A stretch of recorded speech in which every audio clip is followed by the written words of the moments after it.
Thank you all for joining us this morning. We're going to be talking about resumes, getting into tech, product management, business, anything like that. Any questions you have, happy to answer.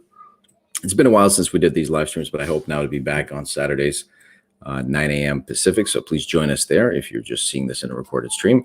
Today, we got a few folks I see already on the stream with us. So we're going to get started pretty soon by answering their questions and maybe looking at their resumes and seeing how I could help. Again, just in case we haven't met, my name is Alex, and I make videos about product management, business, and finance on YouTube. Haven't subscribed yet, make sure to subscribe, hit the bell icon so you don't miss any of the new videos and announcement for live sessions and things like that.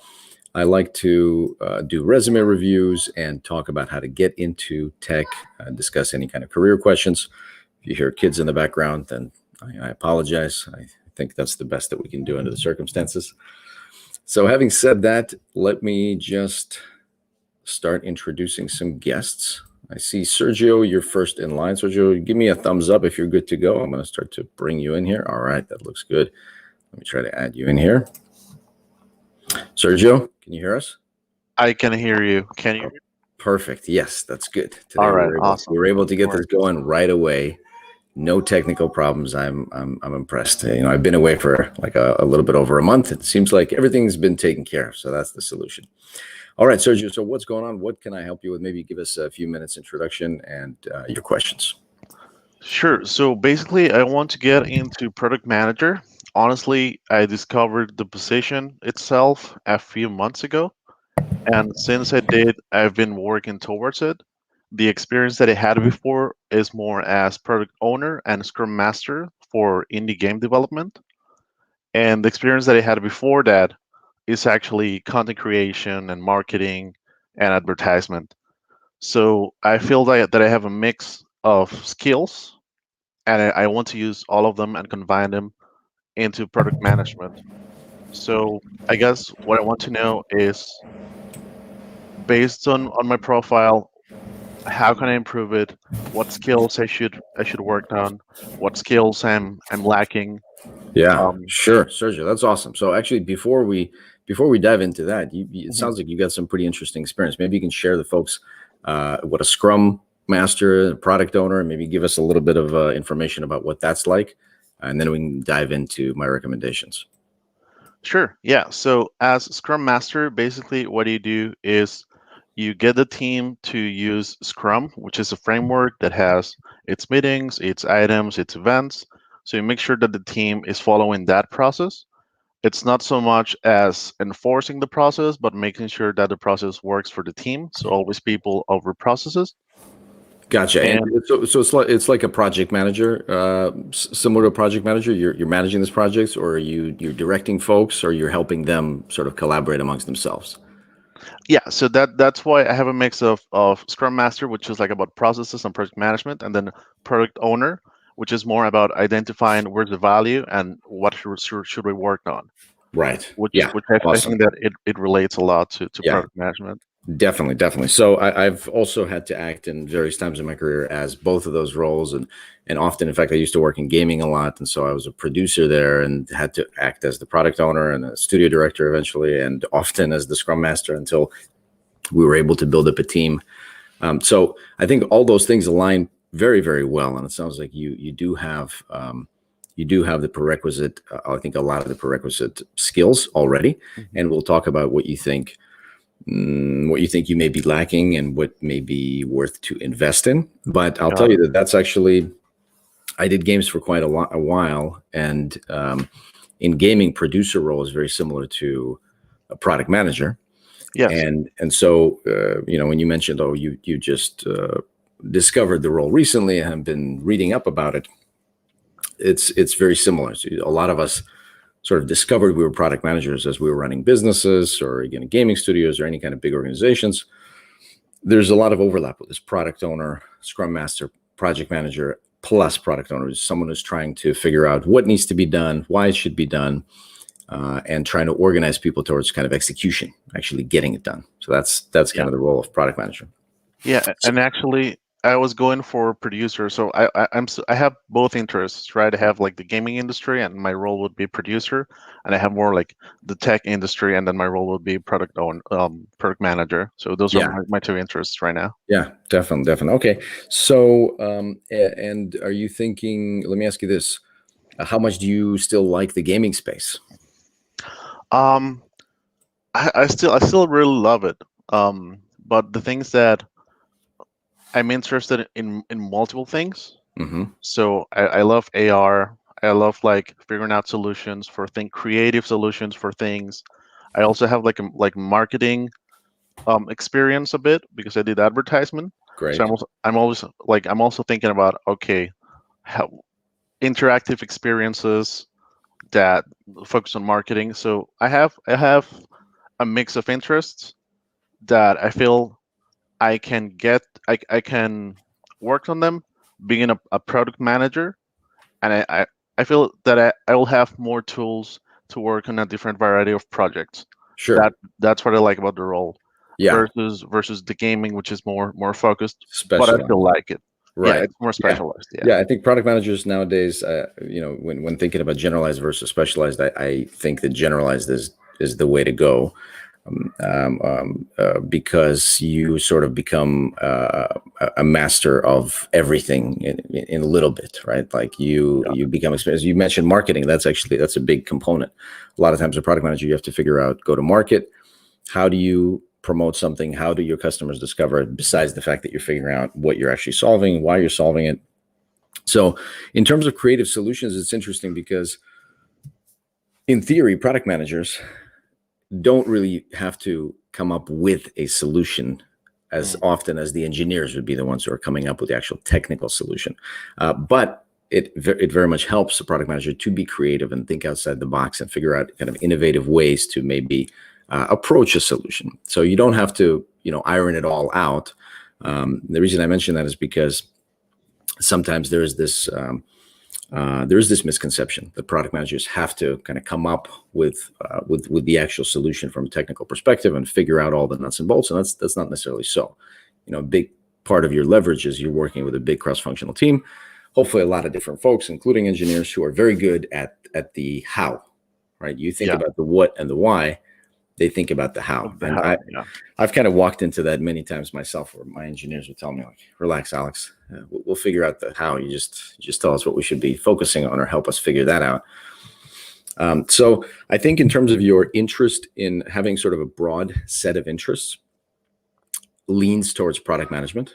If you like a lot of different things and you're excited about a lot of different aspects of business, from figuring out what the customers want to figuring out how to actually make them aware of it and sell it to them, to organizing teams, with your scrum master and your product owner, figuring out what they actually need, the underlying motivations, and being responsible for it in execution, all those things do line up well with product management. With gaming, it's a little bit specific. You're a product manager, but in the gaming space. So that's why I asked, how passionate are you Yeah. still about gaming? So I think, how are your, based on the fact that you said, again, you work as a scrum master and a product owner, I'm guessing you've worked with people because you obviously have to organize these folks. And so one of the key things for product managers is actually just liking to work with people, because there's so many interactions so often. And that's another question of, like, do you prefer product management? Do you sort of get energy from working with people? Do you like to solve these type of problems in large and small groups? It's one of those stereotypes that product managers are always in meetings, but they kind of always are, especially these days. We're just constantly in these discussions. So I think you got the right skill set. We didn't talk about the analytical, sort of the data analysis, processing. Do you have experience with that? Not a lot, honestly. Okay, so that might be a good area of investment for you. Figure out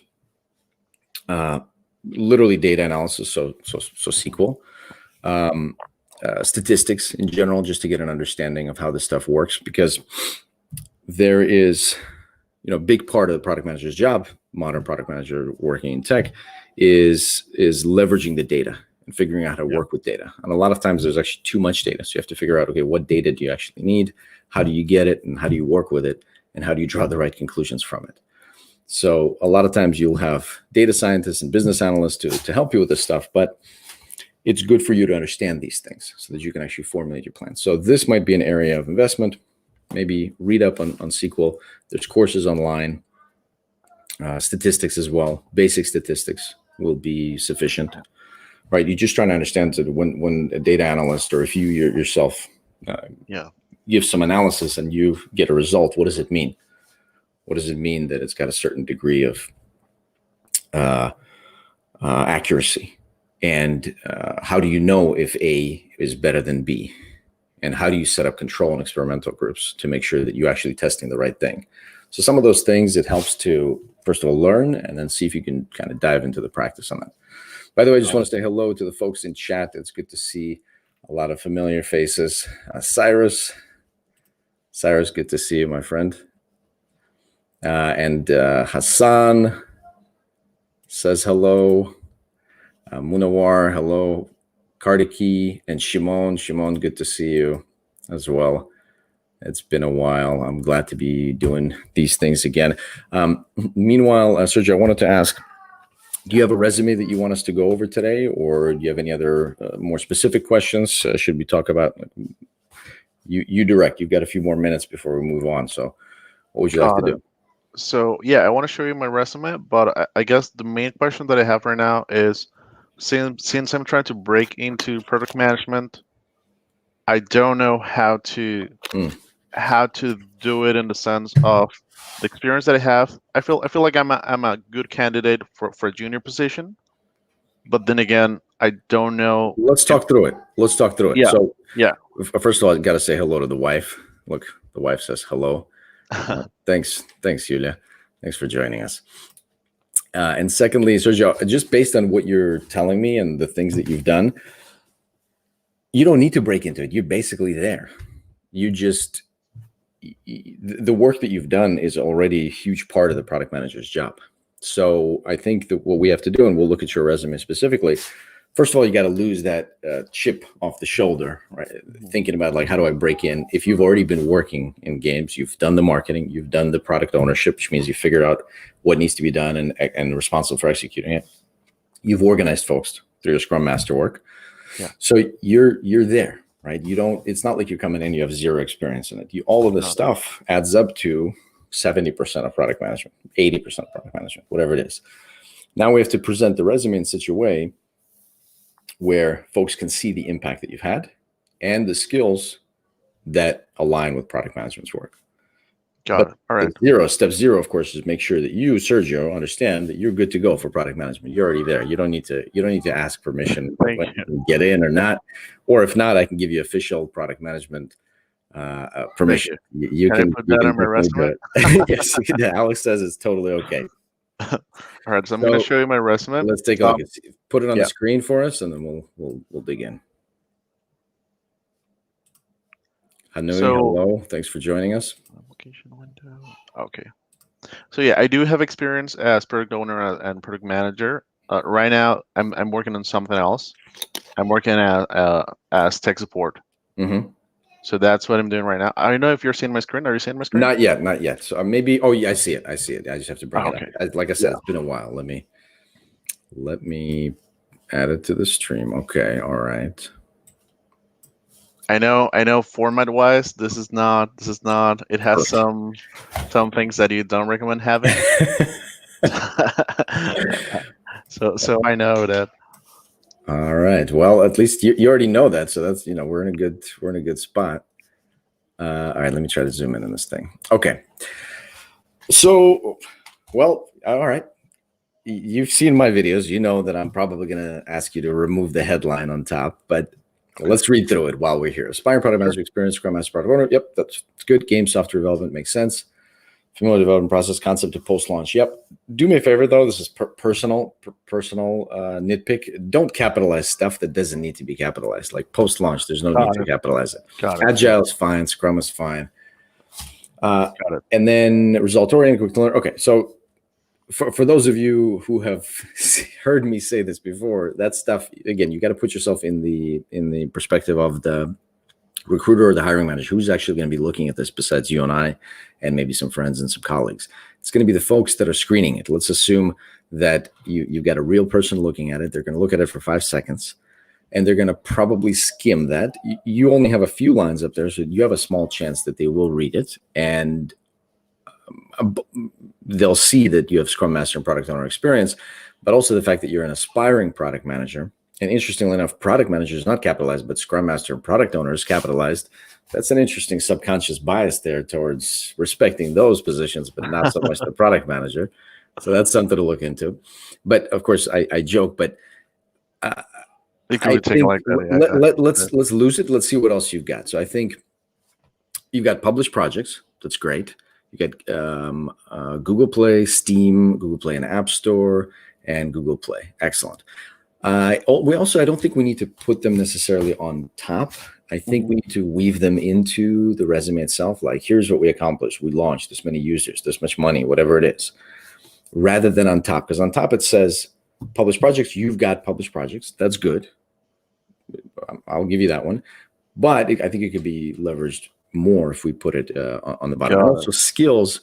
We don't need to take up this much space. I do like that you have Agile, Scrum, Kanban, and Waterfall, but realistically, out of all of those, I think we could list them in a horizontal line on the bottom, and we wouldn't lose much, right? Got it. See, because look, you've spent half the page, and we haven't really gotten to the person. What matters. Yeah, because are they going to be able to tell from the top half of the page? Are they going to be able to tell? Okay, should I call Sergio in to talk with him or not? If not, then we haven't done a great job. Because think about this as our product, right? This is your product manager. This is your product, your resume. You yourself are the product that you're selling to these organizations for a certain amount of money per hour, per month, or whatever. And so you got to make sure that your go-to-market is as good as it can be. Okay. Let's keep reading. Now let's get to it. Let me scroll down a little bit. Okay. So help desk technician. What are you doing there? Because the narrative that we want to tell with product management or just tech careers in general is you want to have as much of a upward trajectory as possible. It doesn't have to be huge, but it has to be kind of generally trending up. So help desk technician, tier 1 IT support agent, 60 institutions, technical support over the phone, user experience problems. It seems lower sort of in responsibility than your producer and then lead producer. It feels like you're going the other way. Now, it is what it is. There's always situations, and I totally get it. But let's figure out if we can identify the stuff within the work areas that you had that would be a better match to product management. And again, just put on our hat, our hiring manager hat. Do you have a list of companies where you'd like to work, like your sort of ideal companies? Sure. Yeah, of course. Like the big companies are always a dream, right? Like Google, Facebook, Spotify. So I have a dream list and an 8-year list. Sure. I would say you should actually have the list. I agree. The dream and A list, that sounds good. You should actually have that list. And then as you look through those companies, imagine, and as you look at those job descriptions, imagine what the problems that the hiring manager is trying to solve. Why are you doing this? You're putting yourself, again, in the shoes of your users. Your users are the folks that want to hire you. And so what problem do they have? What is the skill set that they're looking for? Obviously, this requires a little bit more time, but I recommend folks that are trying to maybe haven't had the product manager role specifically and actually want to start on a product manager official position, take the time to do that because you're trying to think through what is actually going on. Do they need analytics? Do they need someone with analytical thinking? Is their problem well defined, or is it a matter of just execution? Is it a matter of scaling?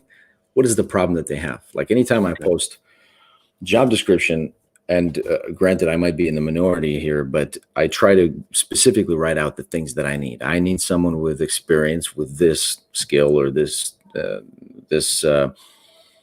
area, this product area, or who's good at working cross-functionally across different departments, like different unrelated departments. Or I want someone that can handle, specifically marketing or go to market, like we're launching things. So trying to identify that. And then when you identify that, we want to build that into the resume so that we don't just say, here's the stuff that I literally did. Got it. I was a technician. I did all the stuff. By the way, again, you get giant bullet points of 4 lines. We want to get those 1 or 2 line bullet points, nice and short, so that it's consumable. Because again, you don't want people that are reading it just to skip it when they see a 4-line block. If I was reading the resume, I would skip it. I mean, you would probably skip it also. By the way, have you had experience with hiring or going through resumes? Yes, for during my master's, I did for work students. Okay, so you have a little bit of experience. So try to go back to that and remember what it's like. Sometimes, we all instinctively understand that people are going to skip it. People are not interested in like long things. They're not interested in difficult things. But then when it comes to us, for some reason, we have blinders on, and we just can't understand that we are also in that group, that this would not be read. So always try to look at it from the other perspective. I have one question regarding this. Yeah. Since this is my main job right now. On the side, I have a small team, and we're working on some projects, and that's the project that I'm working on. How I look at it, I'm building prototypes. That's the main goal in like from 1 to 3 months. So that's how I'm trying to breach the gap in skills and experience that I feel that I have. So should I put that? Yep. Given that it's not like an official company, but like a team of people. Yeah, of course. That's what I always preach around here anyway, is that you should be building something, anything, collaborating with folks, trying to help others in any way that you can. Just basically make attempts to build meaningful things and solve meaningful problems. And granted, it's hard to demonstrate it if you haven't launched something, but whatever it is you can put, I would definitely include that. Maybe that's not the highest on the very first line, or maybe it is, depending on what it's demonstrating. So let's figure out, it sounds like you've been at it for 3 months. So let's figure out what, if anything, you were able to accomplish in those 3 months. Now, again, if you don't have a launch, I understand it's hard, but did you build a team? You build a team. You identified a problem. You got people interested. They're working for free. What's happening? So you can dig in a little bit deeper and see if you can use that to demonstrate something. Okay. There's been many situations where folks that I've worked with have not had their actual work be as impressive or have as many attributes of someone that can build and execute things. But then on the side, they did things that were unfinished projects, but they tried, they started, they organized. And that sometimes was the difference between getting the job or not. I've had situations where, someone was working on a game and for a long time and they haven't finished it. It hasn't been launched, but the skills that were used to put together that game were interesting to the hiring manager. And in fact, though, that was a big reason for them getting the job. So so it still counts, because my fear was putting something there that one was not part of an official company, because it's a small team.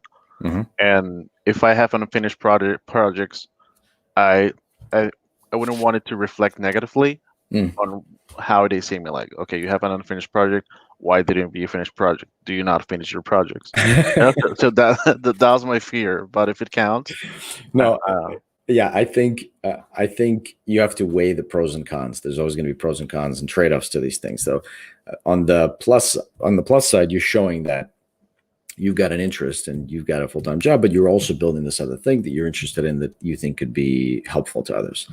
And you've done X number of actions that are overlapping with what product managers are supposed to do, and just show good business acumen and leadership skills and all of that stuff. On the con side is you haven't finished it. But I think given that it's only been 3 months, I think that's totally, and given that you have another sort of full-time employment, I think that's totally reasonable, much more than most people. Okay. So yeah, I would not be concerned about that. I try to leverage the asset and sort of take the liability. Again, ask yourself, if you are hiring for a position, would you prefer a candidate that is just straight work experience, or work experience plus trying to do something? And I generally lean towards that latter. Got it. And like I told you, I discovered the role like a few months ago, Mhm. and since then I started to build my LinkedIn, and I'm writing daily articles. Great. Should I put that somewhere in the resume, That's or excellent. I think if you were able to grow an audience, you've got to figure out the impact of Mm, that stuff, right? So okay, the actions are good. The actions are kind of how we, yeah, okay, again, those are like key results for ourselves, like how we measure success. So when you're putting out, putting yourself out there, growing your brand, I think that's great.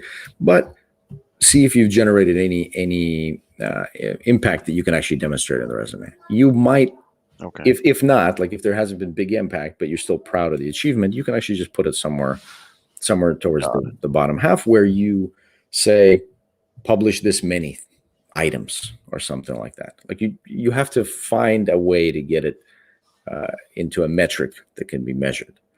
it. Okay, So yeah, so I think depending on what else you have, let's quickly go through the rest of your resume just to see if I can identify some cool and interesting stuff in here. So producer for a few months. Is this a different company?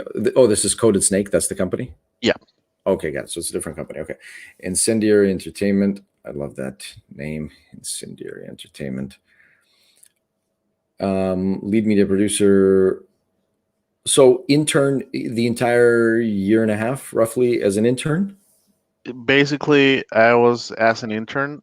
It was linked to my master's, so while I was doing my Mhm. master's, I was doing it. But Okay, my position was lead media producer, so I got don't it, know got it. how No, should no, that's I fine. should like. Intern is fine. I would say something like linked. Actually, I like more linked to your masters or like the, Got it. um, Okay. just because internship for a year and a half, it might just send the wrong signals. It might Okay. not. That's just sort of my initial thought on this. All right.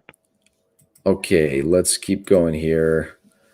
Updated project documentation. Okay, so I want you to revamp basically this whole resume. I want you to dig deep and figure out what was the impact of the stuff that you've done. Because updating project documentation is not really impactful in of itself. Creating a roadmap is, and you can talk more about that. Creating testing plans and what was the result of that?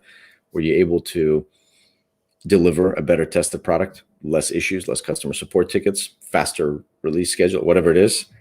Figure out what the impact was, because updating project documentation is not enough. Because I don't know, was that useful or not useful? Got it. Because product managers, doesn't matter basically what they do, only matters the results. Unfortunately, that's the job.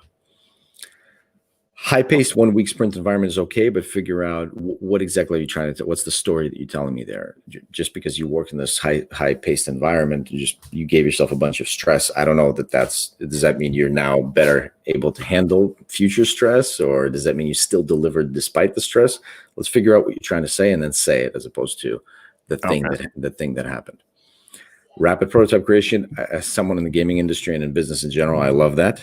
Let's figure out a way to, again, get some metrics from that. What was the impact of those rapid prototypes? Were you able to deliver X number of prototypes in Y number of weeks or months? Did some of them launch? Did people get excited about it? Did you get senior buy-in? Did maybe some of them got greenlit? Whatever happened? Maybe just as a result of this, some Okay. processes changed in the company or in the department for the better. Think about it. You got to think a little bit deeper. Implemented Scrum is great, but what was the benefit? There it is, resulting in over 5 completed game and perfect. So we got to figure out a way to tell that story better and not in a 4-line blurb, right? It's got to be these 1 or 2-line bullets so that I can clearly see, okay, here's what you did. Here's the result or the impact. Here's what you did. Here's why it was important. Okay. And also the way that you're telling the story. For instance, organize showcase events to collect and analyze user feedback. First of all, user apostrophe S feedback means one user's feedback. If you want multiple users' feedback, you got to put the apostrophe after the S. Yeah, I just I noticed. wonder, I wonder if I'm the only one that is like talking Noticed. about things like that. Honestly, it makes it, if it makes a difference for me, and I've reviewed so many hundreds and hundreds of these, and I've hired It quite a matters. lot, Yeah. then at least there's probably some subset of folks that Yeah. care about this as well. And then you said what? Resulting in better prioritization decisions. That's great. That's almost there. But then, how were they better prioritization decisions? What does that actually mean? Did we build stuff that's made more money, or made customers happier, or delivered faster? Like, what does it mean? Mm-hmm. It's easy for me to criticize. It's hard to actually write the resume with impact. So I get it. Now, you follow me though in terms of the overall themes. Yeah. No, I guess what I was trying to do was tell more about what I was doing, but I'm just thinking about how I'm gonna reword it, and I think I'm gonna focus on, as you said, the impact, and then the story that I want to tell about how the environment was and all that. I can just tell that during the interview if I get it. Exactly. Yeah, you can supplement the info during the interview. Yeah. By the way, folks, if you have any questions that I can answer just in chat, I'm happy to take questions, and we'll try to kind of answer them while we go. So feel free to just write them in chat, and we'll get to them within a few minutes. And otherwise, I'll get to the folks that are Barath and Arnold. Hey, Arnold. Good to see you. So hopefully we'll bring Barath and Arnold on after this. But given we don't have a lot, also if you want to join, because I probably will have more time, if you want to join me here for video chat, then let me know also in chat, and I'll send you a link, because it looks like we'll be able to get through everybody today. Okay, Sergio worked with higher ups to determine which prototype we developed. Great decision based on scope, technical depth, velocity, technical and time limitations, resulting in full PC game developed. And few fun prototypes killed. Yes, that's great. Again, in gaming, I get it. So when you go for gaming, should I say that? I just wanted to mention that. I don't know if I should or if I should not. This is probably not the way to do it, because again, it becomes these big paragraphs. You should say one idea per line. What's the thing you're trying to say? And then you can always have multiple lines. You can have 4, 5, 6 lines. I like that as a gaming.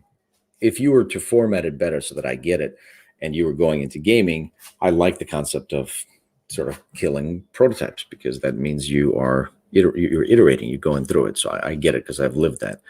Might not be as applicable to non-gaming, but still may be, because generally any good product manager should understand that in order to come up with good ideas, you've got to go through a lot of ideas. And so as a result, you've got to prioritize not doing some of the stuff. So I do like that. But again, we've got to figure out a much better way of phrasing that so that you can tell that story. And then localization. That's fine. As a resulting better product, a big PR nightmare avoided. That sounds good. Like you could actually develop that further and explain to me why was that PR nightmare avoided? How? What does it actually mean? And how is it a better product? Is it just you're just saying that sort of empirically just having this localization versus not having it makes it a better product? Well, probably, but it would be great if you can figure out, customer reviews, customer feedback after the fact, or sales, even better, sales in that region. Because why do we localize? Yeah, of course we want to make the product better, but ultimately we want to have a better audience, better reach in a particular geographical location. Got it. Education is great. Full Sail University, I've heard of it. That's awesome. And Unity certified, also I think all very, very helpful. Scrum, and then we can put the rest of the skills that you had on top down here as well. Okay. So think about all that. I would say start from scratch. Like leave this resume and start a new one where you just write out these items. Like, here are the things that I did. Here's why they were impactful. And then see if you can craft a new resume by looking at this new list that you made plus this old resume you made. Because you might be restricting yourself if you just look at this old resume and try to refine it rather than just starting from scratch. All right. Sounds good, Sergio. Any other questions? No, let me just stop sharing. Yeah. No, thank you. This is great. It was amazing. You're very welcome. Appreciate it. Please keep me updated. Let me know how everything's going. I wish you the best of luck in 2021 and beyond. So hopefully we'll see each other again. Thank you. All right. Thanks, Sergio. Have a good day. All right, folks. That was Sergio. Very interesting case. And I hear this a lot where folks ask, do I have the necessary experience to go into product management? Like, what should I do? And while I think it's always true that you can you can get better at certain skills and pick up new skills entirely. I think you got to start from just this understanding that if you have an interest in product management and you have an interest in building and you have an interest in all the things that it actually entails, then you don't need this kind of authorization to get in. You just start building this the profile of a person who's got all the attributes for product management, and then you fill in the blanks, the places where you maybe don't have as much experience. Also, as Shimon says, don't forget to embed your skills directly into bullet points. Yes, they should definitely translate directly into bullet points. Ideally, again, we talked about this, as their recruiter or hiring manager is looking at this, they should have their questions answered by your bullets. Oh, I'm looking for someone that can lead a whole team. Well, this person has led a team to X and Y within this time frame. Or I need someone who has again, this data analysis skills. Oh, this person has it because they demonstrated right there. So things like that. Thanks, Shimon. There's a question, Malabrev. Hi, Alex. My question is more in the interview. I had a few already. I'm veteran PM. Awesome. And I've had a problem reading the room. Some want a 10,000 foot view. Others want me to be in the weeds. Yes. I laugh because that happens all the time. That's a great question. The answer is depending on the level, and especially since you mentioned you're a veteran PM, we want it all. We want the 10,000 and the 20,000 and the 40,000 view and the details on the ground on the runway. So for sure that's a thing that happens. And the answer is the more senior, the more of that you got to cover. I would have, depending. So if you're junior, I would focus on the execution and the details on the ground more, with just slight coverage of the strategic details. And if you're senior, I would be the inverse. Because if you're senior, you want to make sure you understand the strategic depth that you can leverage all of the products of the company, the strengths and the weaknesses. You can think about the competition, what's happening in the industry in general, in the world, in the environment, and you're building this cohesive long-term and short-term roadmap and strategy. But you also don't want to miss, oh, by the way, I can also fill in the details, the exact details. Like, here's what the UI looks like. So the more senior, so I think in your case, for your question, focus on the strategy. Make sure you can build this nice roadmap, and you're tying it to these key pillars, and you're making decisions and explaining those decisions. But also make sure you touch upon the details with less of a focal point there, less importance. But you mentioned that, oh yeah, I understand what the user's problems are on the ground. I understand how they're going to be interacting with this product, what they want, what these features will look like. I think the user experience and the flow and the user journey and the user interface are good ways to demonstrate that.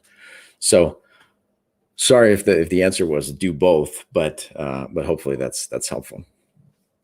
Okay, Barath, give me a thumbs up if you're good to go. All right, I see it. Let me add you here. Barath, can you hear me? Can you hear me? Yes. All right, that's 2 for 2. Very exciting. Very exciting. So welcome to the show. Please give us a few minutes introduction and what brings you here. Absolutely. And I wanted to say before I give my introduction, I love the content that you have on YouTube and you post on LinkedIn. So appreciate all of the pointers you try to give to folks like myself and the others on the live stream today. And yeah, if I had to talk about myself, I'm basically a technical person. I come from a technical background, and I come with product management background as well. And right now in a marketing role at one of the tech firms. But what I'm really passionate about is product management. So I want to sort of understand how to maybe tailor my background or my resume that way. And because right now I get a lot of interest from recruiters on LinkedIn, which is great, but mainly for marketing positions. So I'm trying to understand how I can make that maybe similar thing happen when it comes to product manager roles at companies like Google and Amazon and so on. Sure. Great question. And yeah, thanks very much. Thanks for joining us. It's great that you got the technical aspect already, so let's leverage that. I would also say the second piece, just before we lose it, is great that you got recruiters contacting you, because we can turn that around. I assume that you've probably already tried to have these conversations where recruiters are reaching out for position A, and then you say, oh, hey, by the way, what about product management? Have you done that? And if so, what were the results? Not really, to be honest. I mean, Okay. and that was just based on my assumption that they're very sort of honed in on that particular role. But that's a great point to bring up. I mean, maybe that's let's leverage what we've got, because I love that, right? I think a lot of the folks, the more junior folks, they don't have the benefit of recruiters constantly actually reaching out. And I think the more senior folks, if you have expertise in an adjacent area, you might hear from, even Google recruiters or Fang recruiters or, other top tier companies. And I would actually cultivate those relationships, because you can get on the call and just discuss this. And you say, because presumably they're reaching out for something that you're already good at and you've got some background. And so you can discuss that. But during the conversation, when you're on the phone already, don't do this in an email. I think when you're on the phone, you can say, by the way, I've been exploring getting into product management. This is what I've done related to product management. This is why I think I'd be a good fit. Do you have any positions like that? And, more often than not, you'll probably at least get the recruiter to investigate that question. Sure. So I think let's just grab that from a tactical perspective. I think that's it's sort of easy, low hanging fruit. Let's grab that. Regarding your actual resume, obviously we'll look at that, but I think let's lean into the stuff that you do well and you have experience in. So the technical, and we'll look at your resume, we'll see what you've got. But again, it's similar to what we were talking about with Sergio, where there should be a lot of overlap just based on the technical aspect itself. And let's see what type of work you've done, what you're excited about, what you're knowledgeable in, and then we can see, okay, which areas are maybe lacking, which areas do you want to supplement with just learning. But more importantly, I would say, learning is one of the key components. This learning and doing, because I would, once we identify what the things are that you need to kind of potentially invest in, we want to learn and do. And then within a month or two, you've already got stuff that you put on the resume, which could fill in the blanks for what recruiters or hiring managers are looking for. So that's the general strategy. I think let's maybe dig in, share your resume, let's take a look. Sure. And I'm just going to try and move it to the screen and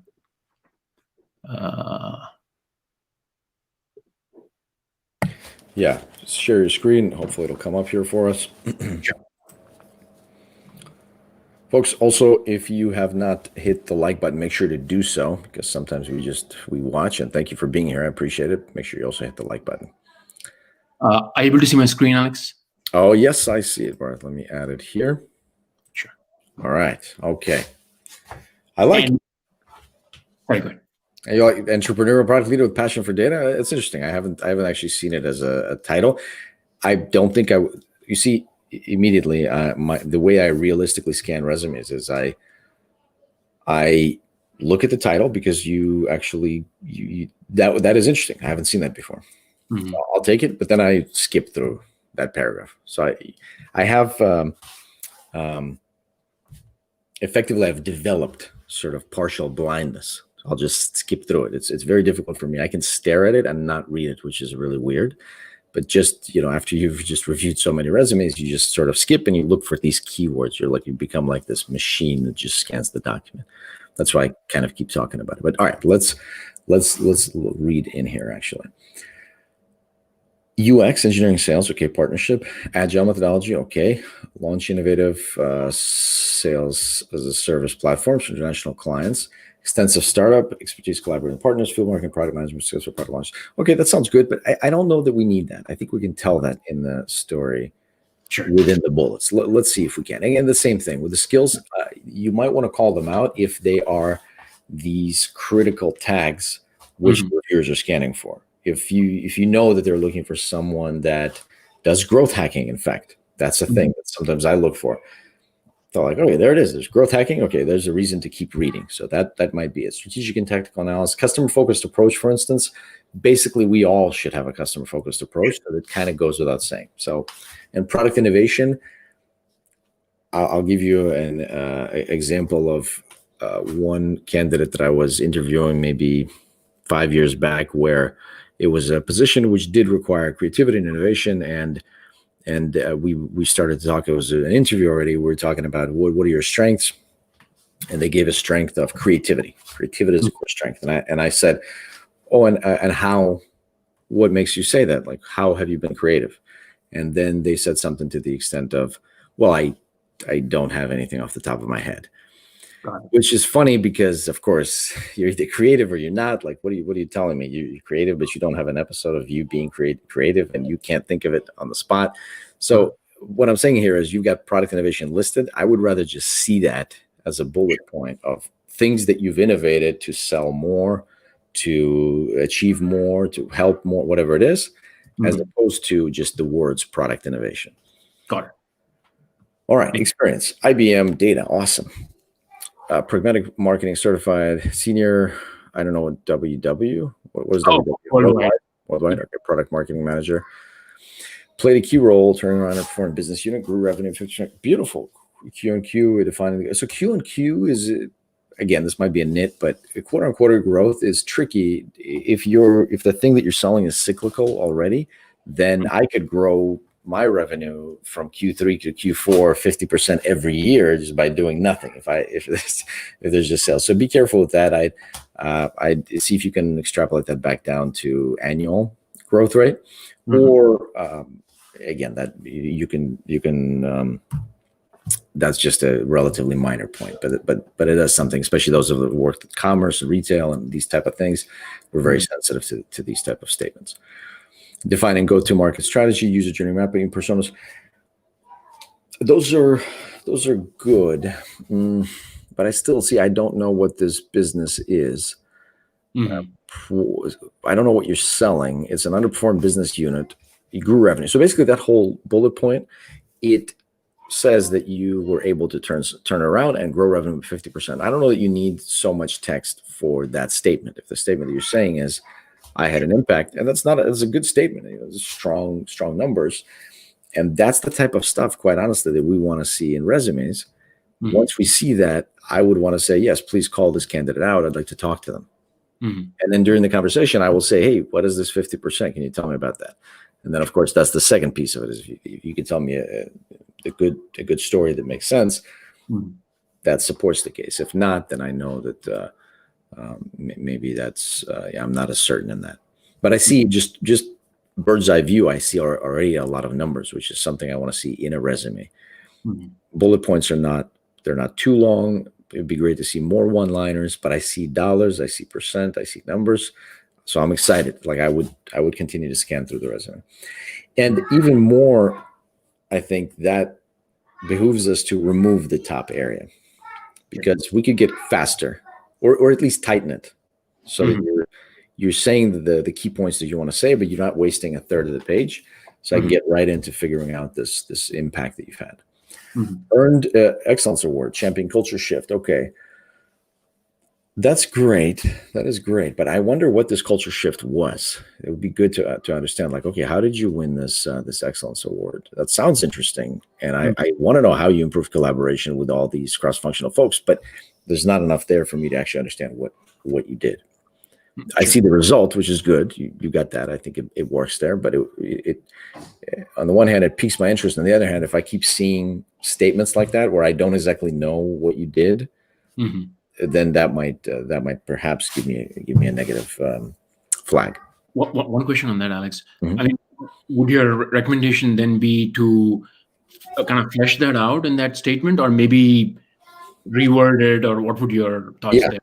Yeah, good question. Let's get specific here. So I like the fact that you earned this award, and I like the hint that you're saying with culture shift. But, and I guess if I reread it now, I guess you're saying that the way you earned it is by improving collaboration. But how did you improve collaboration? Is there some set of processes that you refined, or did you, like, how did you actually improve collaboration? Like, what makes product management, sales, design, engineering, leadership, and business partners all work better together? I struggle to think of a thing that could do that. Maybe there's a number of things, and I mean, it's just something that I think you need to think about. Like, can you identify some ways? The culture shift feels like a loaded term. Also, I don't know what that is. I mean, it could be lots of different things, but if you can get specific, let's do it. I certainly understand that sometimes it is just so many things you do, and that is a primarily focus where you're trying to say, look, we're not working well enough together, as we have too many escalations, or things take too long, or our customers are not happy, whatever it is. Let's fix it. And then you have this whole big thing. Okay, we're doing offsites, we're doing stand-ups, or we're doing less communication. In fact, we're streamlining processes of how we can make it. And it can be hard to say that in a line or two, but see if you can find what you actually did, think about it, and highlight it. Got it. Generated $32 million in lead revenue by creating content around thought leadership. Great. See, that actually, you got specific there, right? Like, I made content, blogs, white paper presentation, videos, and sales collaterals, and this is how much money I brought in lead revenue. It's great. Drove 12% improvement in pipeline generating activity, supporting customer-facing teams to sell. I wonder how this improvement was made. I certainly understand that improvement will. I guess what I'm trying to understand is it by cross-selling that you were able to do this, like cross-promotion? I mean, yeah. Basically, for this particular point, it was putting together more activities and events when it comes to the GTM. I mean, the go-to-market. Mm-hmm. So doing more, and to the point you just brought up, optimizing leads and making sure those leads were sort of flowing to those teams that are mentioned here. Those were the two different ways, I think. Okay. I think, see, for instance, we don't need, when you make such an emphasis on describing who these customer-facing teams are, what's the story that you're trying to say? That it's a complex organizational environment? Or is it something else? That's right, yeah. More, I mean, a lot of stakeholders involved, and I think typically, marketing or product management work with sales, but there's all these other sort of components or groups in these big companies, like services and also business partners. Yeah, 100% agreed. That stuff is complicated.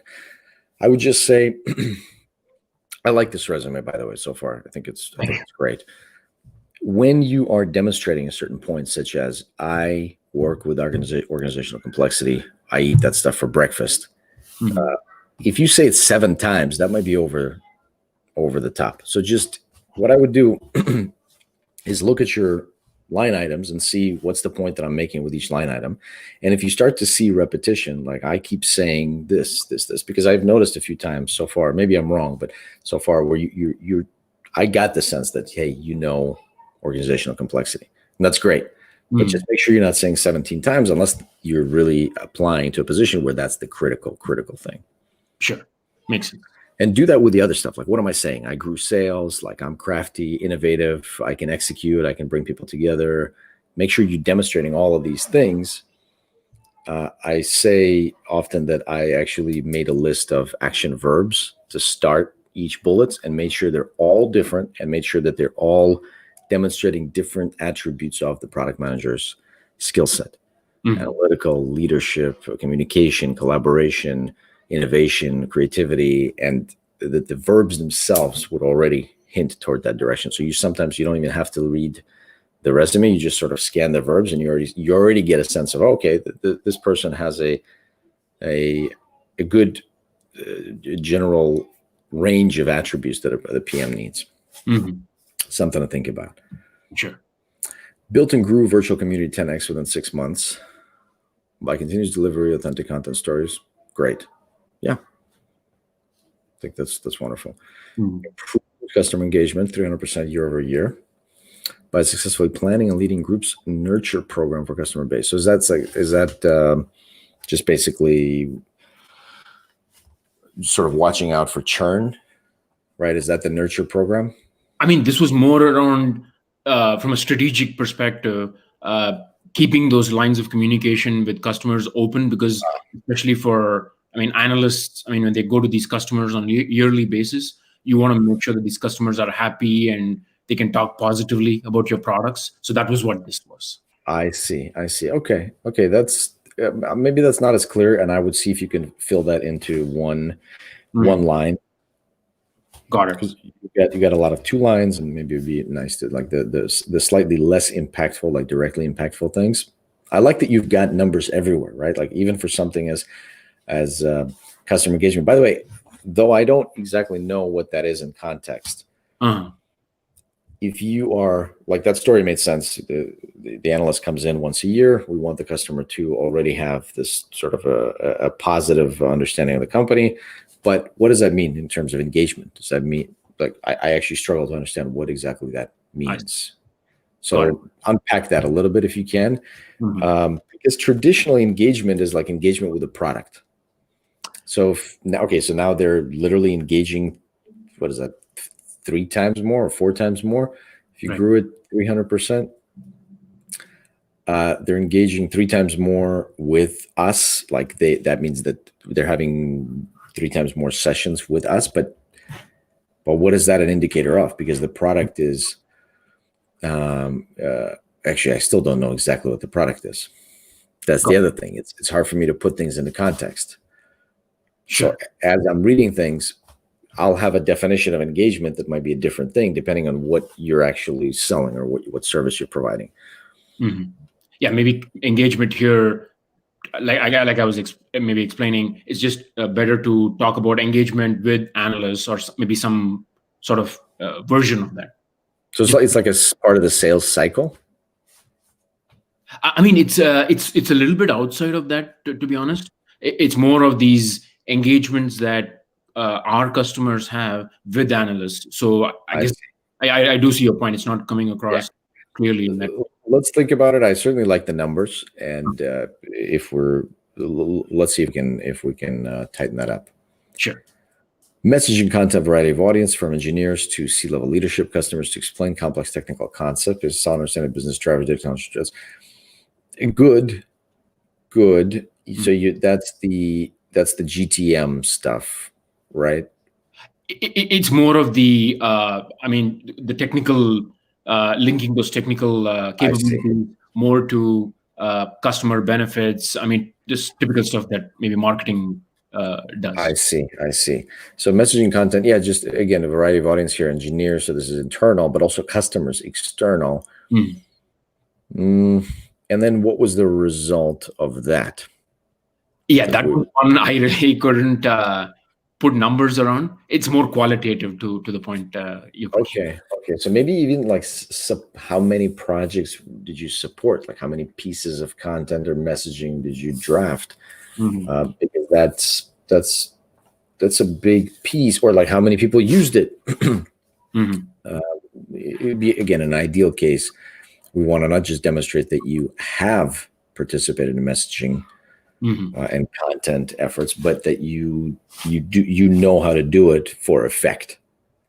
I see. It can be tough, but let's see if you can find something for that. Sure. Okay, and then product manager, where you secured bookings 300,000 within 1 year, first ever modular analytics platform due to instrumental role in developing the product vision, launch strategy, and sales. I don't know that you want to link those two together. You might want to demonstrate the fact that you developed product vision and launch strategy, and it might read something like,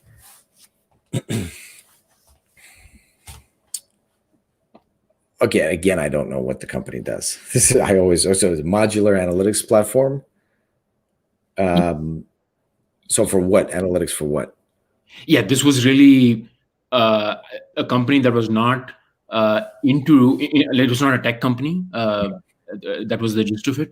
But this company made more of these hardware-based. You can think of it as IoT platforms and products that collected data from a lot of different sources. You had some analytics and modeling and so on. But I do see your point. It's not clear what the product is. So who are the customers? I assume it's B2B. It is B2B. Yeah, more of companies in the healthcare space, semiconductors. Great. Yes. Okay. So I would actually say that healthcare and semiconductor, and what you just said to me is a lot clearer than this thing. where if you can like, hey, I worked in the healthcare and semiconductor space and IoT, even like some sort of extrapolations of the things, I think would be helpful to have the lay person understand what you're actually working and how this 300,000 is impactful or not impactful, and then probably more stuff as we will continue to read. I mean, one question on that, Alex. Since this company, like I mentioned, wasn't a tech company, and the customers it was serving was more B2B, and if let's say I add these details about the verticals, the types of products, when it comes to applying to tech companies, how would that adversely impact? I don't think so. I mean, products are products. Whether you're building B2C or B2B, it doesn't really matter. There's certain specifics that, of course, like the way that you approach sales, the way you craft the product maybe is different. But ultimately, you're trying to identify the problem, build a solution, and make sure you understand the customer's pain points and underlying motivation, all this stuff.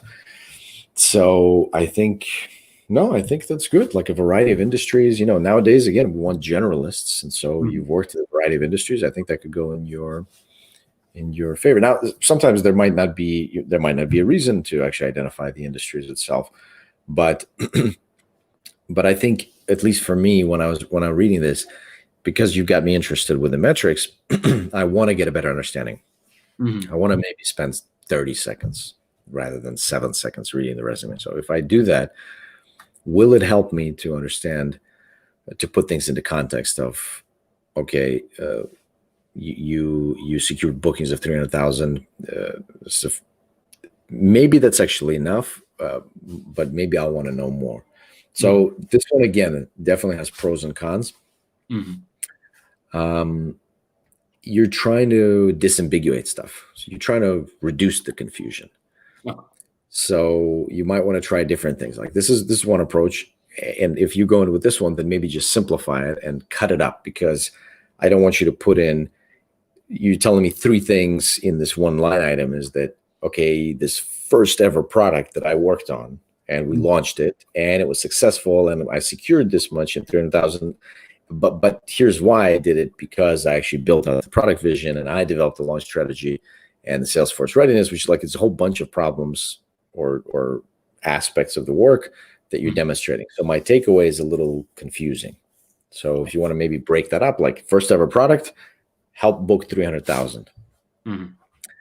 Develop the product vision and launch strategy, which allowed to actually deliver this product successfully.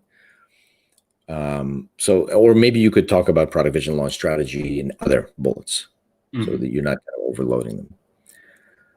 Contributed business unit increase from 42 to 51 over 2 years. This is ARR.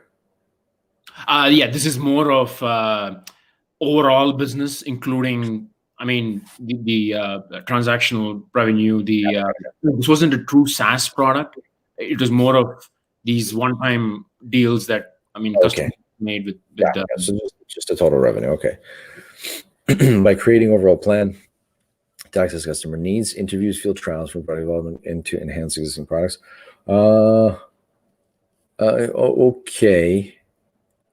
I like the numbers, obviously. So you're growing, 42 to 51. What is that, 9? So that's 22% or something like that over 2 years. That's healthy. Especially if it's not recurring revenue, then that's even more impressive. You're keeping it pretty generic, again, pretty high level here of what you did, which I think, again, it may work because you've got pretty good business impact numbers. Customer needs from surveys, interviews, and field trials. So you're saying that as a result of this plan, which presumably was executed on, the business has a better understanding of customer needs. That's right.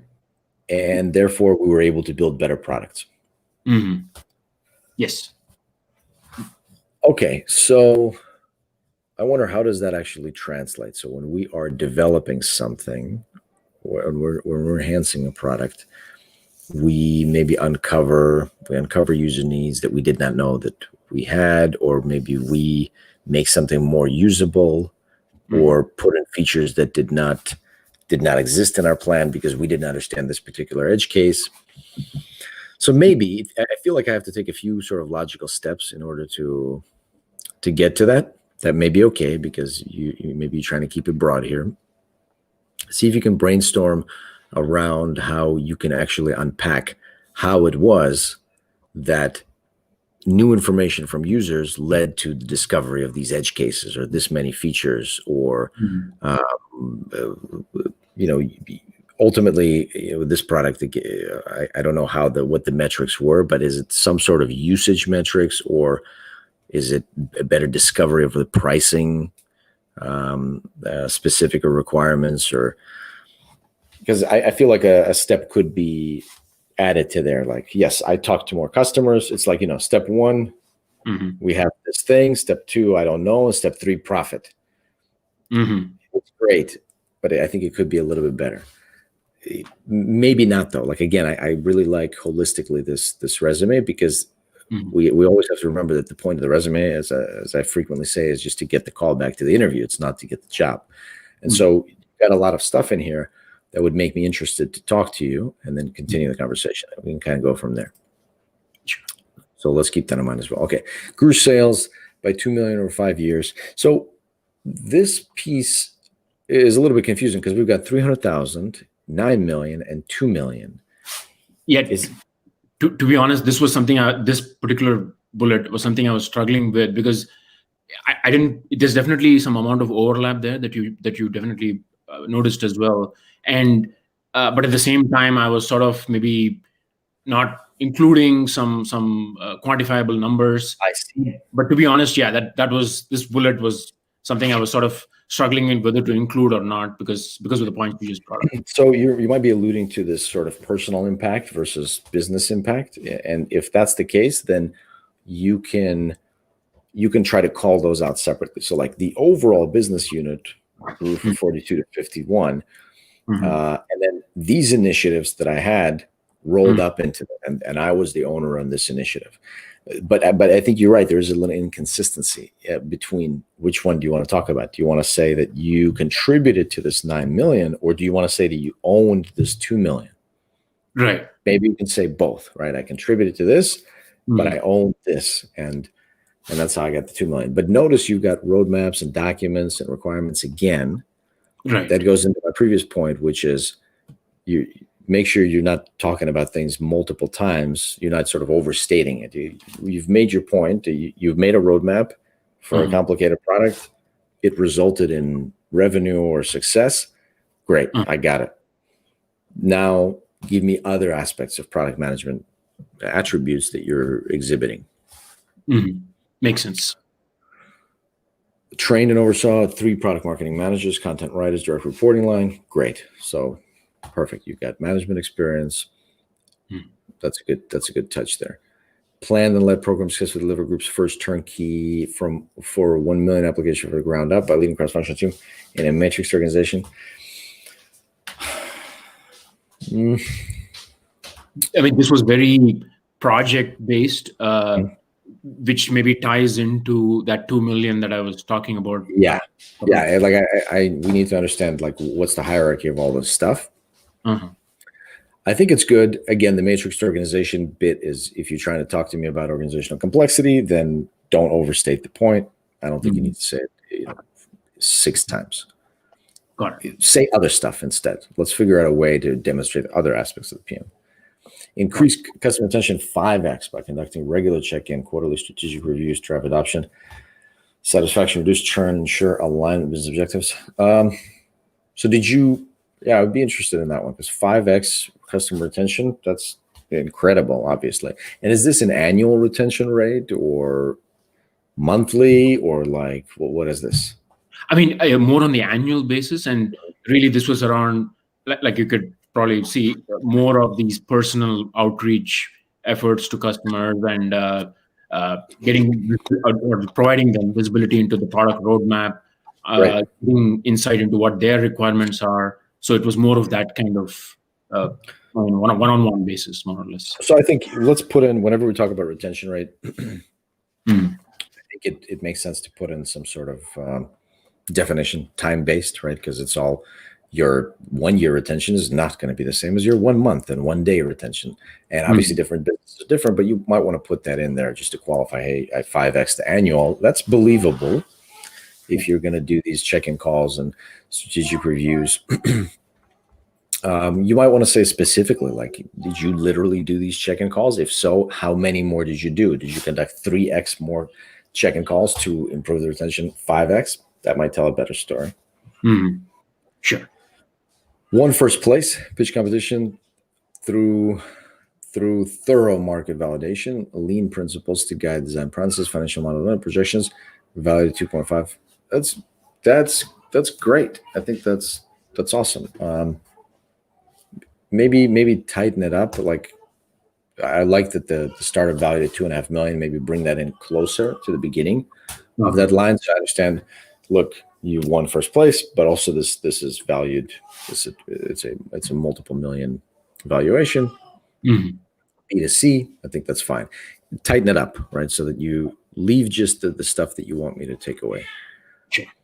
Implement sensitivity analysis. Great. Arrange your forecast for investor. Define exit strategy. Estimate the sales price. And so what you're calling out sensitivity analysis. That's good. But I wonder, estimated sales price of 3X revenue based on comparable acquisitions. So like the end result was that you basically said, look, it's just 3X revenue. Yeah, I mean, I think this was sort of how we estimated the value for that startup that we were talking about. Using that 3X multiple. Yeah, I mean, I don't know that that's necessarily. I'm not sure what you, from a product manager perspective. I don't know what you're telling me that. I like the sensitivity analysis in general. We should be doing them more often for different things to figure out, like where the edge cases lie and what's happening with customer behavior and whatnot. I don't know that this is the spot to do it. Probably doesn't hurt, but if so, tighten it up so that you're not using another double line here, and you're saving space as much as possible. Got it. MBA consulting project team leader. Created overall project plan, cross-functional team. Great. Management of cross-functional team. That's good. Develop financial, again, B2C. Fine. Promote teamwork with openness to feedback and inspire the team. That's good, but that feels fluffy. It feels, what's the word, when it's not specific enough. It's like, that sounds great, but again, what was the result? Like, that the team stay together after the fact? Were they able to deliver results? Was there, like, since you promoted openness to feedback and led the team, was the team very happy about their careers or something like that, where here's what you did, here's the result? Like, you tried to promote and foster teamwork so that the team feels better. You want to make sure that that's captured, that actually happened. I like those interpersonal things that you want to try to demonstrate. Does your resume go into the second page? Can you scroll down a little bit? It does, but I have seen some of your other videos where I think you said 10 to 12 years of experience. Try to keep it in one page. I mean, I had a little bit more than that, so but it's not totally fine. But make sure you're making the best of it, right? So, like, for instance, I would still recommend one page if you can do it, if you can tell us a set story. So, for instance, the stuff on top, I don't know how much of that you'll need, how much of that you'll incorporate below. So definitely experiment to see if you can get it into the one page, especially since I see you're pretty close here. If not, don't worry about it, but it does, it makes a difference. It's impactful from the perspective of the recruiter. Sure, absolutely. So let me just quickly scan through this then. Canon, comprehensive program, cross-functional team, improved product performance 35% using open source tooling. Okay, as a senior systems engineer, great. That's great to have this background, and we want to demonstrate that. Traffic requirements, vendor improvement valued 1 million, support product development, prototyping. Sounds good. As we go lower in the backwards in time, obviously you can give less just in general in volume content and less specificity also, but you want to still lay those seeds for the story that you're trying to say. And I like that you have the engineering, the tech background. I think that's strong for a product manager. Increase product uptime. Great. design of experiments, testing approach to identify active factors, highly complex customer environment. I think the focus there is the product uptime, right? Maybe you don't need that highly complex customer environment. And in general, just check yourself for if you're adding a lot of this fluff. As we get more and more experience, we do tend to want to add these elements. But if you can, rather than adding those sort of fluff elements, if you can rather add the attributes that we talked about, figure out a way to build on the metrics that you've got already and even have more, I think it'll be a better use of the space. Sure, absolutely. All right, cool. But overall, still very positive. I think you got a lot of good stuff in there, and I would certainly invite you in for a phone conversation just to kind of explore some of these things that you alluded to in your resume. Barath, any other questions? Just one last question, Alex. I mean, Sure. in terms of, I'm just going to move the browser here for a second. One question I had was, apart from that low-hanging fruit that we were talking about in terms of engaging with recruiters who are already reaching out to me to ask them about having those other conversations instead around product management, what would maybe some other ideas be in your mind to sort of make sure I'm getting that interest from recruiters for these product manager roles? Yeah, I think that's a good strategy, and we could double down on that. So we could. It sounds like you've had experience with producing content and potentially also marketing and GTM and all this stuff. So I would leverage that, and the best way these days to get people to contact you on LinkedIn is to produce helpful and meaningful content. It doesn't have to have this huge and broad appeal, but it does have to talk about a specific area that someone basically could get value from. So I think you've got plenty in your experience which you can actually draw upon. So, and you've already got obviously heavy aspects of product management and the product management experience. So I would not. It's a matter of positioning. So I would work on the LinkedIn profile and make sure that you've got product manager heavily sort of featured there, if that's the direction that you want to continue going. And then see what overlap there is between the things that you know well, the things you've experienced with, the things that you like and enjoy, and also product management sort of key skills and subset. Ideally, it would be some Venn diagram of all those things where you could start posting about that every now and then. And you really don't need to do this a lot. I don't think you need to heavily invest this, but every couple of times a week or something like that, as consistent as you can for a certain period of time. And even after a couple of months, that sort of body of work will already start to attract the attention of just general recruiters. But even if it does not, from outside, we want to get into kind of product management recruiters. If it does not, then it provides you a good base for actually reaching out to recruiters. Because if you reach out and your description and your headline is focused on product management and results, then you can reach out directly to the recruiters, and you'll have a better response rate. Of course, there's the traditional route. You can certainly apply directly. I think that's always great, and people kind of underestimate the effectiveness that could have. But of course, it's better to go directly with recruiters or with referrals.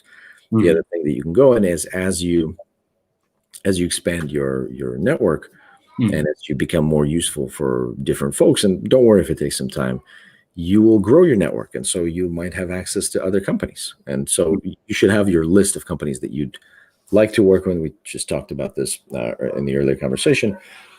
Who are your top companies? There should be 100, 200, 300 people, 300 companies rather, on that list where you'd like to work at. These are companies that you align with. You like what they stand for. You like the products that they make. And slowly you're trying to work up so that you can either get referrals to those companies, or you can speak to recruiters from those companies, or you can, worst case, apply directly to those companies and track what happened. So that would be the path. Work on all of these things simultaneously, and I think you've got a great sort of body of work. And I think you should be able to complete the transition and get a spot at a company which you like the product that they make. This stuff is kind of exciting for you. Awesome. Thanks a lot, Alex. I wanted to say feedback today was great, and really appreciate the time. It's my pleasure, Barath.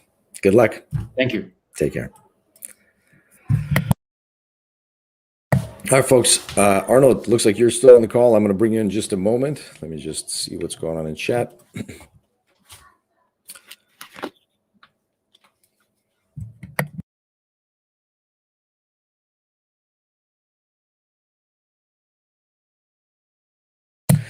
So the question Aditya asks, how to move from a B2B product management company to a B2C company? I think it's a good question, and I kind of alluded to this in the conversation with Barath, but I think both B2B and B2C companies, they certainly have some things that are different and fundamentally so, but there's quite a lot that they have in common.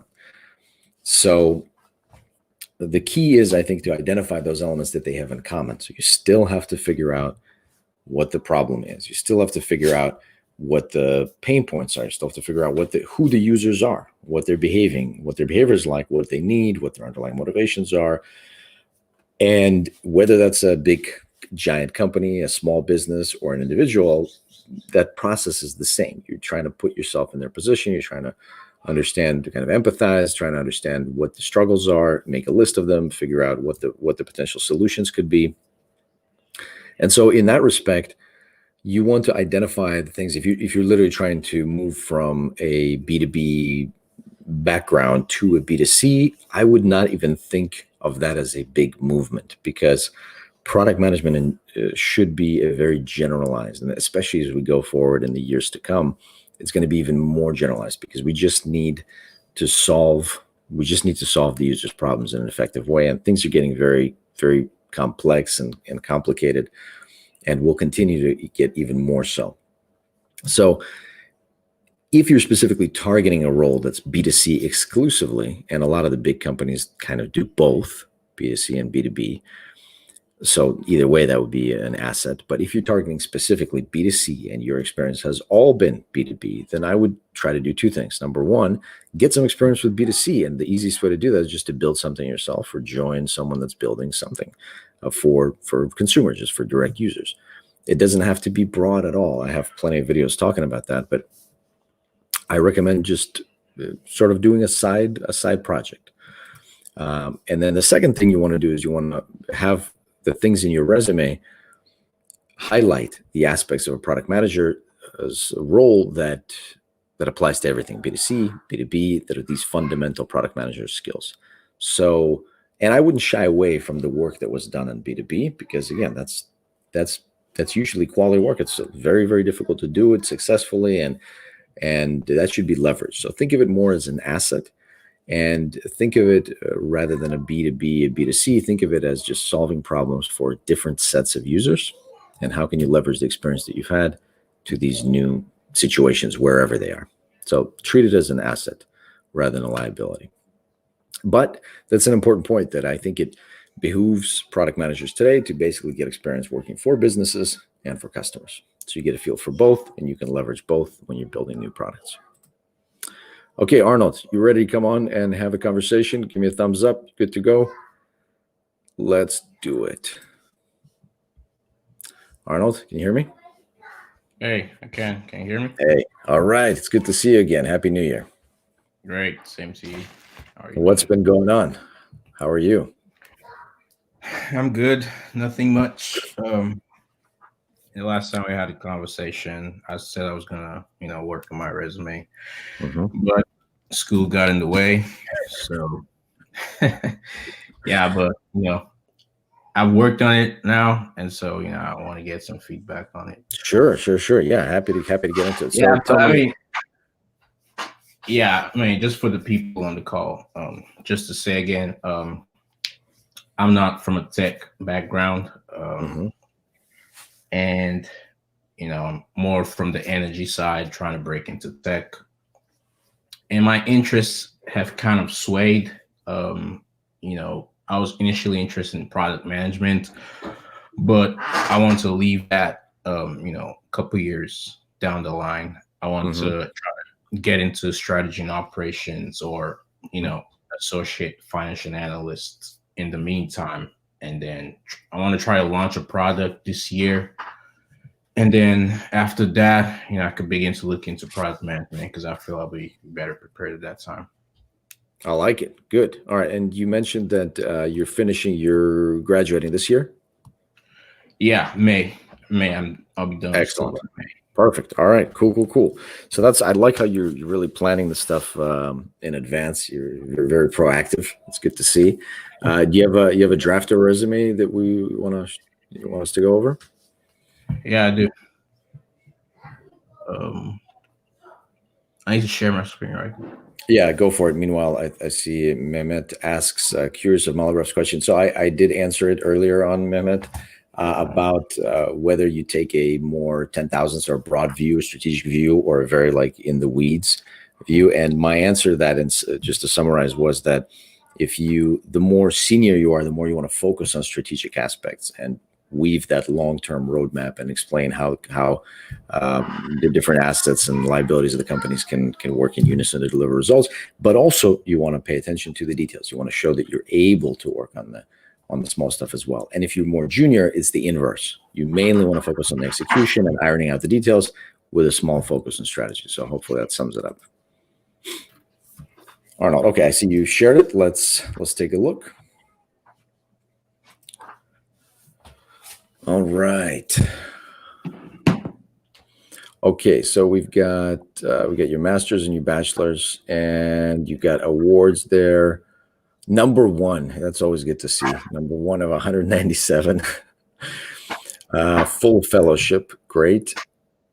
Now the second one, leadership, engineering, chemical, basketball. Captain of basketball team, Arnold. You got time for everything? What's going on?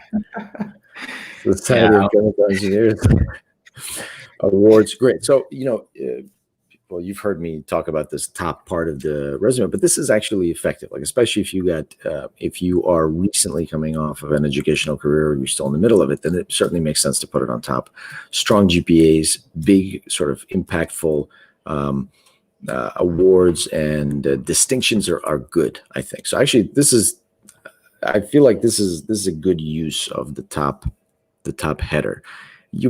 I'm trying to understand, like, what could we tighten up? Anything over there? You got all these awards, scholarship, maybe Chevron Development Initiative Award. I mean, nonetheless, it is an award, but that doesn't tell me too much. The other ones do tell me, like, okay, excellence, I get. Top 1%, I get. Basketball, sports, I get that. And I get the other one. So you might want to think about whether you want to list all of them or just focus on the more kind of impactful ones. Yeah. The rest of the resume already looks good, right? I see a bunch of numbers. I love to see numbers and impact. I see that the bullet points are not too big, but let's see if we can get into it. So as a graduate research assistant, product design, mapping 13 fields using Arch. So now you're getting into stuff that I don't understand. Now, presumably, the places you're going to be applying, they should be understanding this, right? All of the stuff that has to do with your specific your field, the general advice is, of course, you want to leverage it as much as possible if the person on the other end will understand what you're talking about, and you want to go the other way if it's just a general position. You want to try to keep it as high level as possible and up level certain things. Like, people don't understand what you're talking about, you just up level it to something that they can get. So you might want to customize your resume depending on where you're applying. Yeah.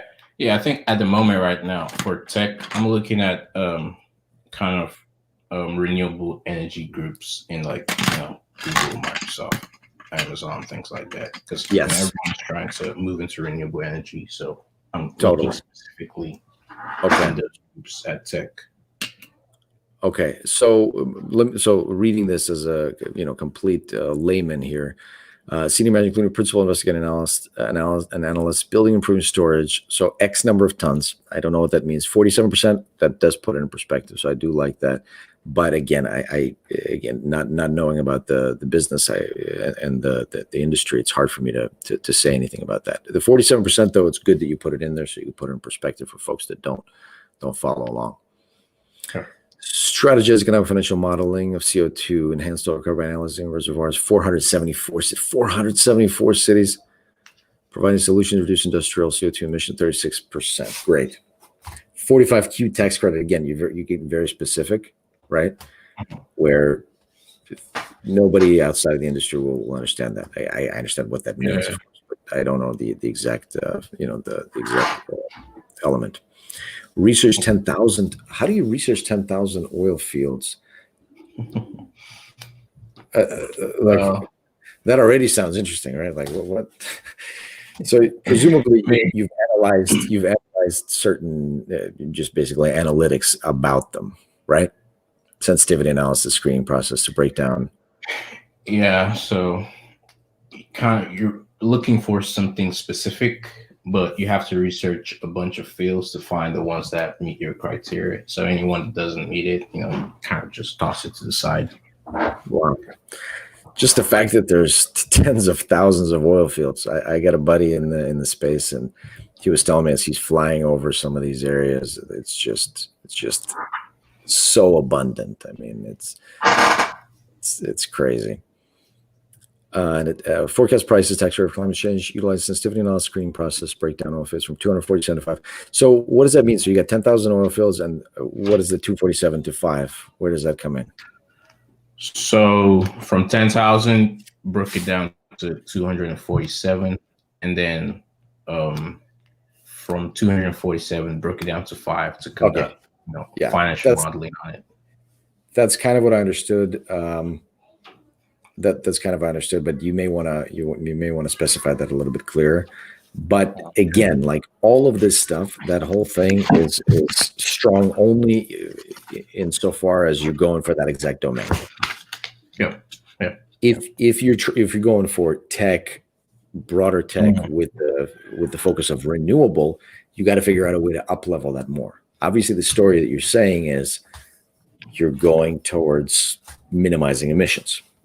Let's figure out a way again to up level that a little bit more, to tell that story in a slightly less complicated way. I like the analysis where you basically whittling down from 10,000 to 247 to 5. By the way, that interim step of 247 doesn't really make much sense in terms of like the narrative that we're saying, because I don't know, what is this interim step? Surely there's a lot more step, 10,000, 8,000, 6,000, 1,000, 250, 5. So the interim step you might want to just lose and say, hey, I analyzed this much. The end result was 5. And then I had to perform additional analysis there. And again, but what are you telling me there? Because that tells me you. Yeah. I mean, I agree with that. But what this sentence is trying to say is out of the 10,000 fields, right, 247 are good enough. But, okay. You know, okay. I can't conduct financial modeling in 247, so I did it just for 5.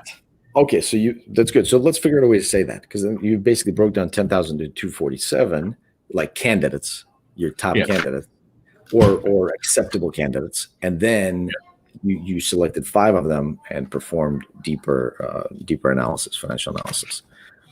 Yeah. Again, overall, that all sounds good. I would just the big takeaway there is up leveling. Valero, strategy innovation, identify storage sites through screening and Google Earth, which increased CO2 storage from Midwestern ethanol assets from 0 to 2.3 million. Forecast revenue is 150 million. Energy, just throwing out $150 million. Now, is this? I don't understand how you would identify that using Google Earth. Yeah. But that's probably okay. That's why you're the energy guy. I like that. Obviously, I like the fact that you opened up from 0 to 150 million. That's impactful. I think that might sort of speak for itself. I wonder if we can narrow down on the attribute you're trying to say. Like, what was it that helped you identify this? Like, what skill are you leveraging there? I mean, it's a whole bunch of things, but pretty much research work. A lot of research went into it. Okay, and so then technical skills. research and technical acumen. So that makes sense. That makes sense. As you're talking through this, like, make sure you understand, okay, what's the message I'm trying to convey here, and make sure that it's being conveyed. Because maybe I got the point that you sort of identified this great revenue opportunity, as opposed to, oh, you had to conduct this research, and that's the point you're trying to make. Design visualization for executive directors, vice presidents, Power BI. Okay, good. So you leverage Power BI to demonstrate storage power forecast revenue to forecast revenues 250 by 250 or of 250. What is that? Is that like an additional 250? And you can get rid of all those zeros by just putting M after 250 and 115. All right. I'm guessing that the point you're trying to make there is a buy-in from executives and sort of like presentation to key stakeholders. So if that's the case, then I would maybe organize in such a way that you're making this presentation, and then as a result, like, was it approved? Did you get buy-in? Because as it is, you're saying, I showed that we could raise by $250 million. By the way, again, it doesn't quite say raise, or I don't understand if it's from 0 to 250 or if it's a total opportunity. It's a new project entirely. New project. Okay, so therefore it's like a new project that's worth $250 million. And then what happened with that? Enough time has passed. Oh no, not really, because it's only basically half a year ago. So if something happened to that, if it went to the next stage of the proposal, if it got some sort of green light, that would be a more powerful thing, because you're the intern for strategy innovation. You identified some innovative project that has big opportunity size. What happened as a result? Okay. I have to ask them that. Yeah, and yeah, totally. It's been some time, so see what the next step. And again, I don't know how these things work, and I assume there's some sort of a multi-stage approval process, a multi-significant step approval process. Yeah, exactly. But I mean, it was nice to use Power BI. It was nice to develop something that the team used, and they're probably still using up to now. Yeah, I think that's a good call out. You're still focusing on the analysis tools, which I think makes sense. Now, if you can say that you leverage Power BI and provided data visualization, and as a result of that helped you get the buy-in. Sometimes executives, they need to see something, right? They need this visual representation. They need a creative way of visualizing this. So if that was the strong way to say that, would be that as a result of this visualization tool, you were able to get some buy-in or get it to move to the next stage. Okay, Bill and Melinda Gates Foundation, Spearhead Strategy Development, Ward System 22, Private Health, 120 workers, strengthened project performance 17. I don't know. That all sounds great, but I don't exactly know what it is. What I would like to hear is that, you had an effect on basically impacting people's health and improving certain aspects by 17%. Okay. My kid is crying, so I'm going to have to go in a few minutes. We're going to take a little walk. So you see what I'm saying? Like, I would like to just get to the impact. Like, you're sort of, I want humanize it more. You sort of taking the human element out of it a little bit with all these terminologies. That might work if you're, again, going for a specific domain. But if you're trying to tell me that you had an impact, and this impact actually was on people's lives, that's great. So I mean, what that first line was for was generally to improve performance of the project. So it was kind of like to motivate the health workers to do their job better. So okay, and what is their job? So it was a HIV and AIDS project. So that's basically to identify people, test people, find the the results are positive, start them in treatment. After a couple months, do another test again to ensure that their viral load is reduced. So that's amazing. So you're impacting the health facilities workers. You're directly impacting people's lives, right? These are not just like percentages. So figure out a way to tell that story in more human terms, and so that I understand that, okay, it's this award system that helped the staff work more efficiently, and therefore you basically address 17% more patients or something like that. Okay. Yeah, tell the human story. It's much more powerful here. All right, thanks. Formulated system to assess performance. Okay, KPIs utilizing weighted average system, collect data monthly to all progress report. Yeah, I think that's good. It's sort of like you're developing the inputs that you will then use to possibly do that first line. Right? Like the second line kind of goes into the first line, and maybe even I see why you started out with the strong impact, but I think that second line actually is the reason why you're able, unless these are different projects, but yeah. So the second line explains the first line. Exactly. So that's kind of the story that I took. If that's the case, you can shorten the second line, put it above, and then, or figure out how to combine them. I mean, I see what you're saying, because it is important. Like, hey, we didn't know these KPIs, so we had no way of even assessing them, but now we got them. Now we assessed them. We developed this thing. We launched it. It had an impact. Yeah. If you can't figure out a better way to say that in the correct kind of chronological order, then you can leave it as is, because I got it. So I think it is okay. But ideally it would be like, hey, here's the chronological perspective. Yeah. Maybe I could restructure the first line a bit. Yeah. So it flows. The reason, exactly, you get better flow, but you get less of an impact up front. So weigh those pros and cons. Okay. Resolve data management problems, 10,000 project documents across 7 years. Now, these project documents, you didn't read them over 7 years. They were created over 7 years, right? Yeah. They were created over 7 years. Try to clarify that a little bit.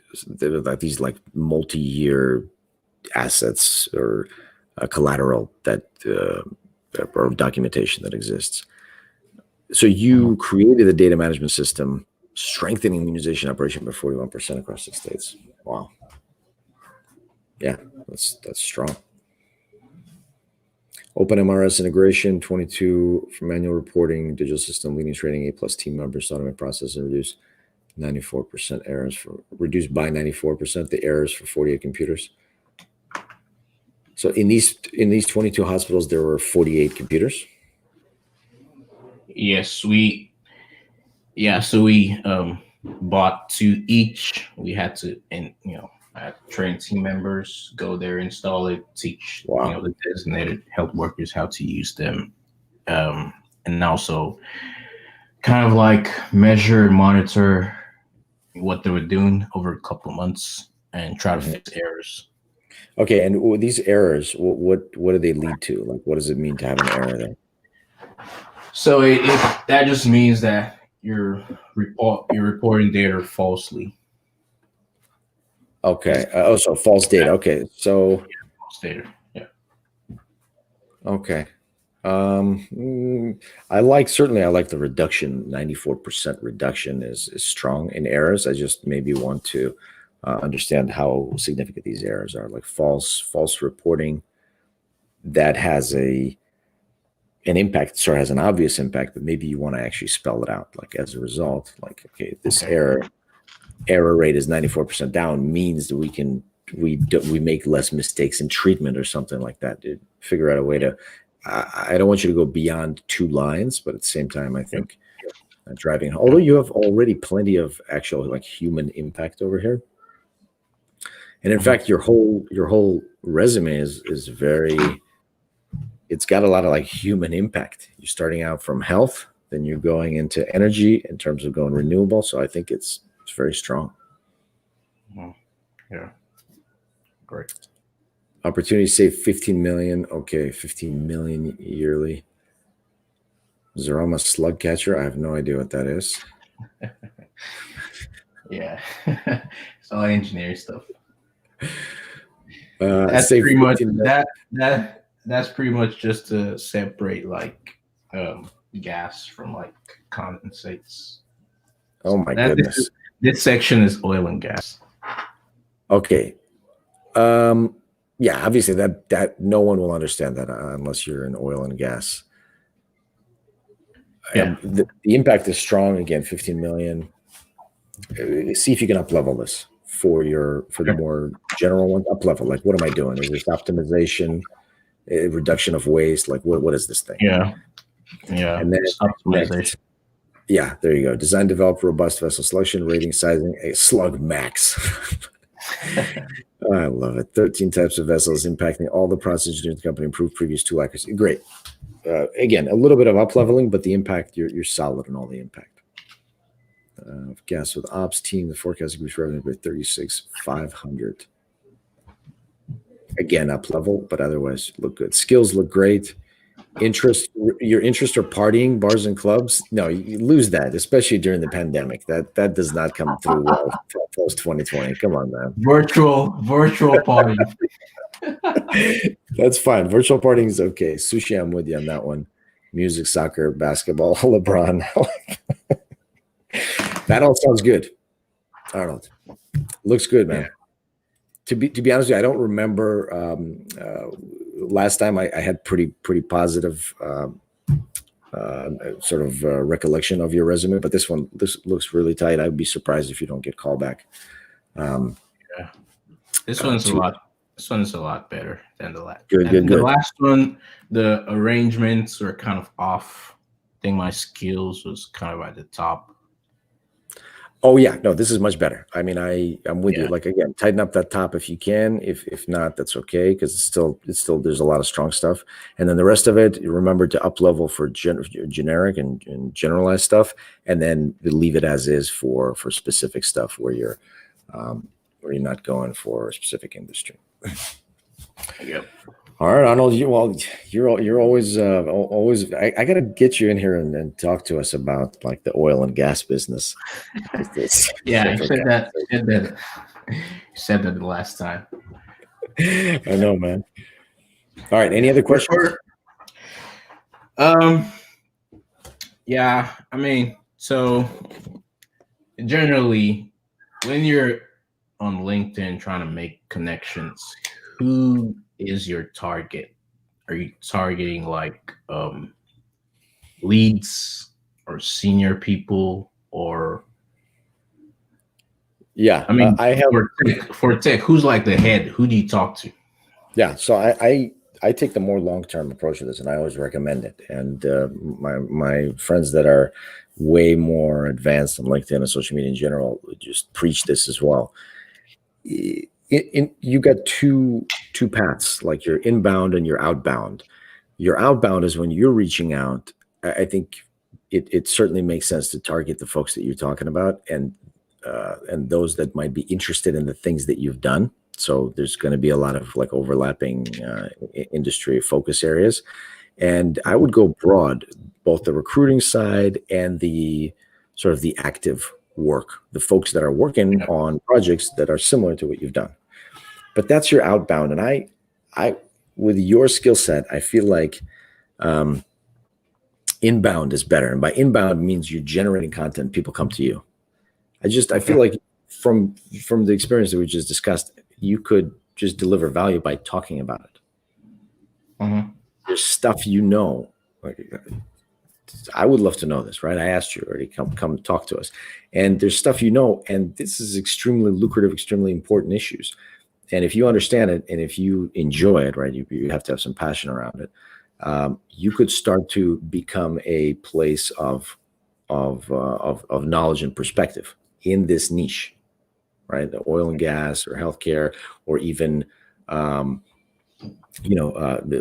even the Gates Foundation. I'm sure plenty of people are interested around that. So it could be, again, you got to look at your interests, your background, and what people will find useful, and niche people. So it doesn't have to be huge numbers of people and companies, but it just has to be interesting to somebody.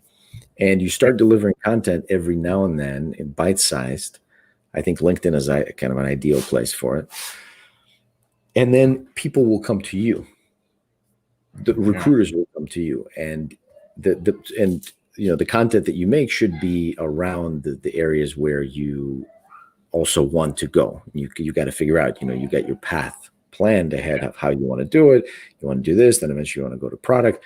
And so go kind of lean in that direction with the content that you're creating. Don't overdo it. A couple times a week, if you can post something interesting. Just from this resume, there's interesting stuff. So you could talk about it. Of course, it has to be something that you truly find interesting. Otherwise, you're not going to be able to sustain it for long term. But I think doing that even for a couple of months, there's going to be secondary benefits that come. You're going to meet people that are going to open up more opportunities. But just the primary elements of either people will reach out to you, recruiters and the like, or you having already developed this little sort of your content generation, you can already reach out to the folks in your outbound work, and when they check who you are, they're going to see your content come up, and they're going to be more likely to respond to you and discuss the questions that you have, and potentially give you opportunities. Yeah, that sounds great. Yeah, that's how I do it. Definitely work on those. Work on both of those. Right, you still got to finish your school.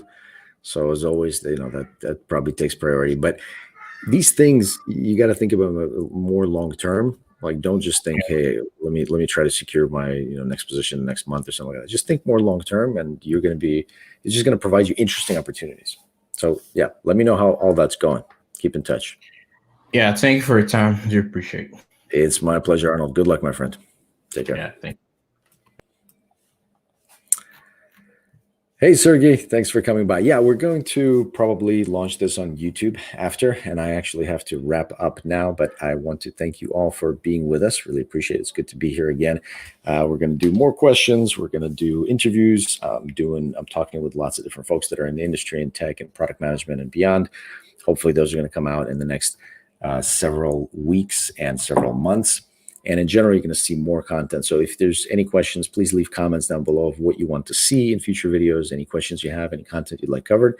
And of course, as always, remember to hit the like button if you haven't already, and subscribe for more content. We've also got, I just want to thank the folks that have subscribed, because we've almost got 3,500 subscribers, which is awesome.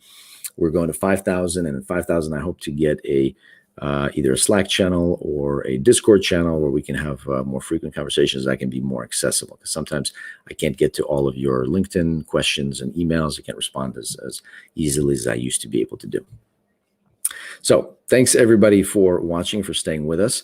And I hope you enjoyed the show. Shimon, amazing tips. Thanks for being with us. Let me know again if you have any other questions. And I'm looking forward to working with you all and hopefully helping out with your career or anything else that you may be interested in. All right, folks, thank you very much. I'll see you next time.